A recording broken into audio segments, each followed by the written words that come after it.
I now request His Excellency Imran Khan, Prime Minister of the Islamic Republic of Pakistan, for his keynote address. Bismillahirrahmanirrahim. Iyyaka na'budu wa iyyaka nasta'in. Secretary General OIC, respected foreign ministers, ladies and gentlemen. First of all, let me welcome all of you to Pakistan. The irony is that 41 years ago, the extraordinary meeting of the OIC was held in Pakistan. It was discussing Afghanistan. And since then, all the troubles of Afghanistan started. No country has suffered as much as Afghanistan. 40 years of conflict. And then add to it recently prolonged drought, 75% of the people living off the land. And then, even before 15th of August, half the population below the poverty line. Years of corrupt governance. 75% of the budget supported by foreign aid. Now, a country in this situation, after 15th August, if the foreign aid dries up, the foreign reserves get frozen, banking system freezes, any country is going to collapse, let alone Afghanistan, which has suffered for the past 40 years. So I'm really glad all the speakers before me mentioned the gravity of the situation. Especially I would like to point out what Michael Griffith, Under Secretary of the United Nations Secretary General, what he had to say, the figures he gave. So the point is that if the world does not act, this will be the biggest man-made crisis which is unfolding in front of us. We, the OIC, it's a big responsibility on us, because not only is it the situation in Afghanistan as it unfolds, but it's our religious duty to help them.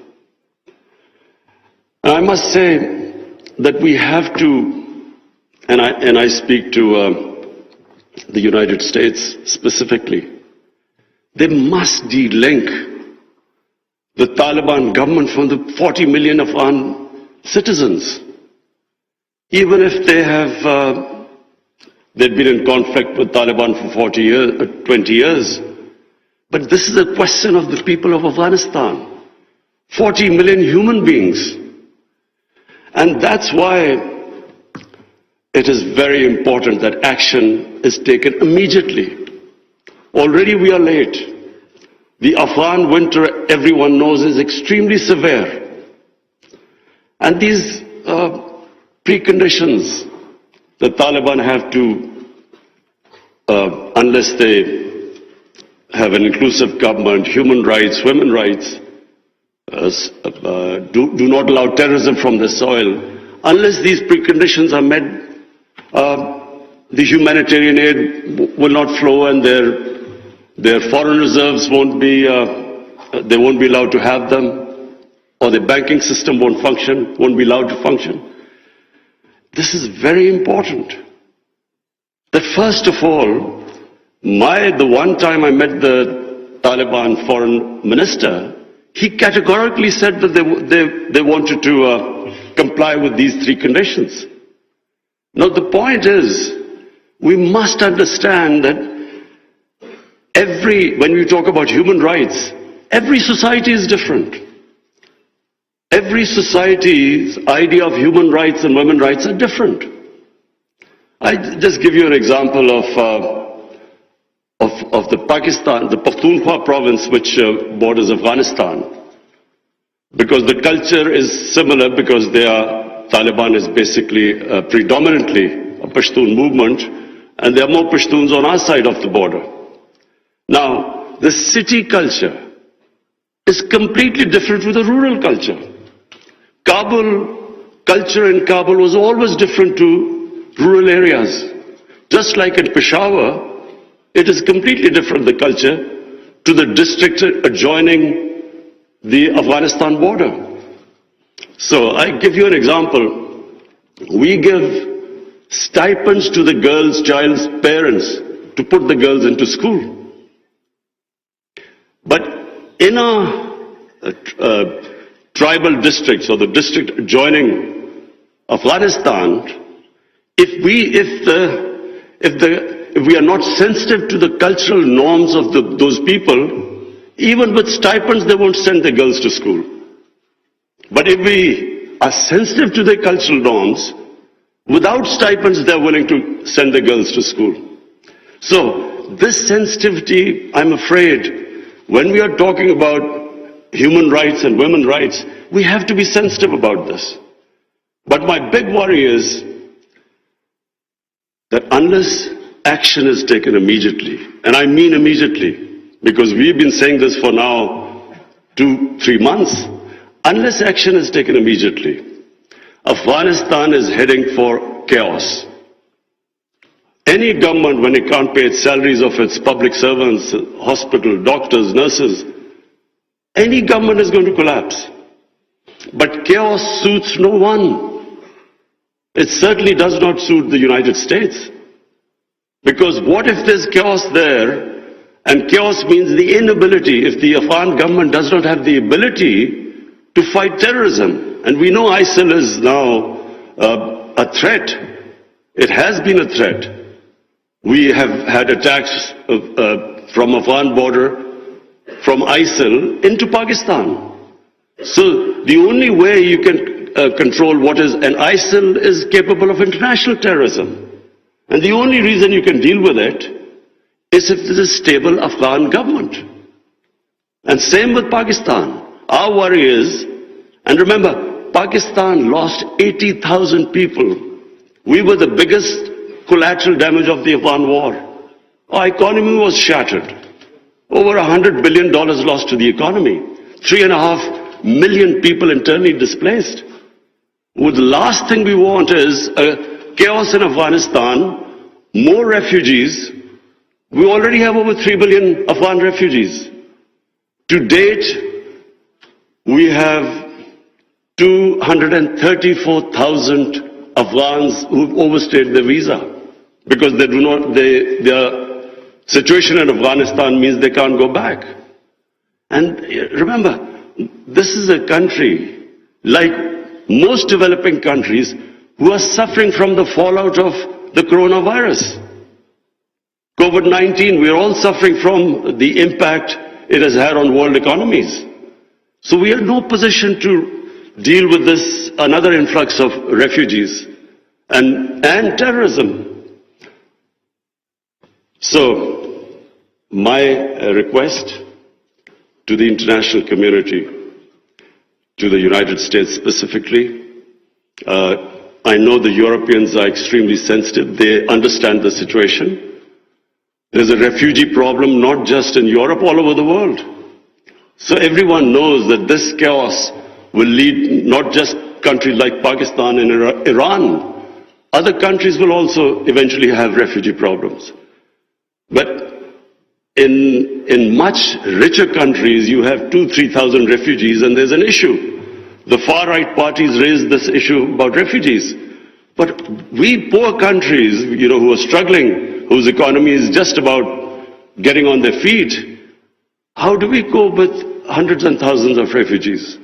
So it is in no one's interest that there's chaos in Afghanistan. And that's why I was very impressed by the Islamic Development Bank's suggestions of immediate, medium and long-term ways of helping the people of Afghanistan or making the economy sustainable. I would look forward to the foreign ministers that you will come up with a roadmap by the end of this evening. And that roadmap not only should be pushed by the OIC, by the United Nations, by the European Union, and by, of course, the United States, because, as I repeat, chaos in Afghanistan suits no one. And finally, because I have this platform of the OIC foreign ministers, I would just raise two more points. One is Palestine and Kashmir. The people of Palestine and Kashmir look to us. They want to see a unified response from us about their human rights, about their democratic rights, rights which United Nations Security Council resolutions have given them, and unfortunately not implemented. We should, on every forum, raise our voices and a unified stance. And lastly, I want to talk about Islamophobia. Unfortunately, the refugee crisis in Western countries has exacerbated Islamophobia. Islamophobia really started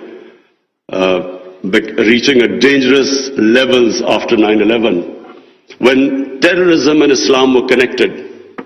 When terms like radical Islam came, they connected somehow. Islam was responsible for terrorism and radicalization. So this connection has made life difficult for people living in Western countries, Muslims living in Western countries. The man in the street in the West cannot distinguish between what is a moderate Muslim and what is a radical Muslim. So you have stuff like in New Zealand, a man walks into a mosque and shoots 50 people. It's because this term, radical Islam, Islamic terrorism, they have to be delinked. And secondly, the reason for Islamophobia is people in the West do not understand when our Prophet Muhammad sallallahu alaihi wasallam is mocked or ridiculed or insulted. They can't understand the reaction amongst the Muslims because their attitude to religion is different to ours. So it's very important for the OIC to play its part in explaining to the Western world on forums like European Union, United Nations, their think tanks, making them understand. Rather than this gap growing between Muslims and non-Muslims because of inability to understand Islam, it is our responsibility in the OIC that we make them understand. We have in Pakistan formed an authority, it's called Rahmatul Alameen Authority. The purpose is to have top Pakistani scholars in this authority who coordinate with Muslim scholars all over the world. And one of the objectives of this Rahmatul Alameen Authority is that there should be a considered intellectual response when things like a cartoon appears insulting our Holy Prophet, peace be upon him. There should be a proper response from scholars to make them understand why Muslims react, that the love and reverence we have for our Holy Prophet, peace be upon him, because they don't understand this. And secondly, to make them understand that our Holy Prophet was called Rahmatul Alameen. He was to bring mercy for mankind. He was not called Rahmatul Muslimeen. He was not just for Muslims. Just like our God, Allah, is God of all human beings. So, our Prophet united human beings. His whole message was of love. But this is not, the people in the West do not understand this. There is so much propaganda against Islam. And unfortunately, we do not have a coherent and an intellectual, scholarly response to this. So one objective of this authority is to, in coordination with all the Muslim scholars, we will respond, and we would like the OIC Secretary General also to know about this response. We will consult you. And whenever anything happens, there should be a proper response to that.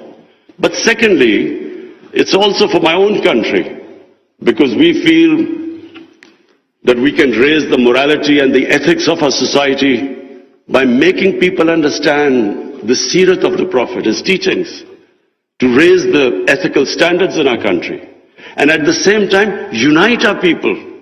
Because unfortunately, religion is used by elements in our society to divide people, spread hatred. The whole idea is to unite human beings under the teachings of our Prophet. So finally, I again welcome all of you. I hope we have a very productive session this afternoon, and then we come up with a very coherent a strategy, which I said immediate, medium term and long term, how to get Afghanistan out of this crisis. Thank you.